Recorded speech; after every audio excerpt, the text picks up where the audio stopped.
Hey, it's me, Zach. Welcome to my channel. I enjoy giving digital photos a film look in Lightroom. Adding grain as an effect is a pretty good way to go about achieving a film look. I don't like to just throw on random grain and then hope for the best. So I'm going to share my strategy for adding grain in Lightroom.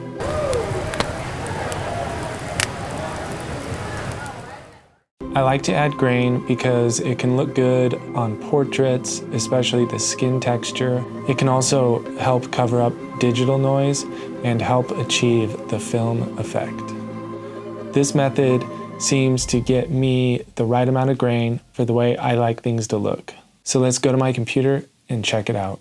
So I'm here in Lightroom and I'm going to the effects.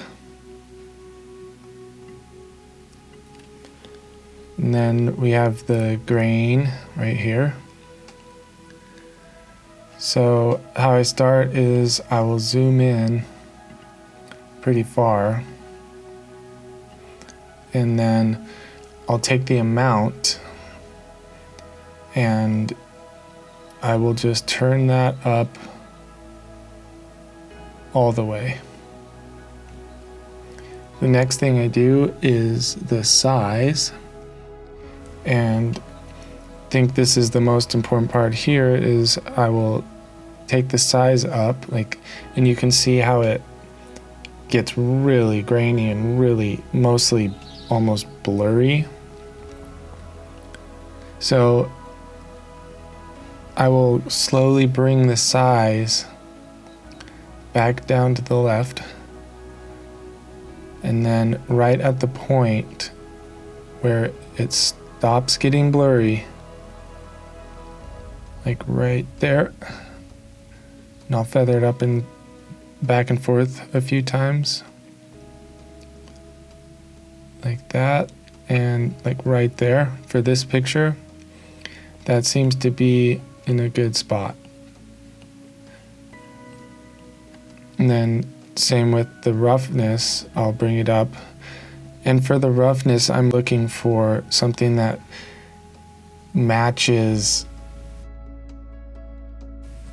how the skin texture is on the photo. Like if someone's face was closer up, you might be able to do more or less. On this photo, it's pretty far away, so I'm guessing the texture will be smaller.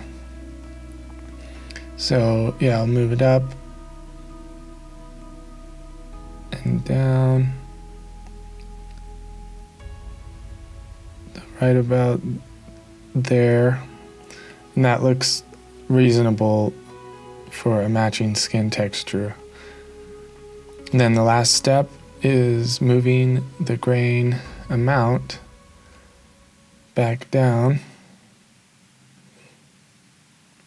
And then my goal for the amount is I usually look at there's existing grain in the photo, but I like to look at the highlights and the shadows, and I tried to do this the least amount as possible. So, but like down here, you can't see a lot in the highlight areas, so I'll move it to where I can just barely see it showing up in the highlights, and then kind of blends in with the shadows, and I think I would call that good for this image. Thanks for watching, and I will see you in the next video.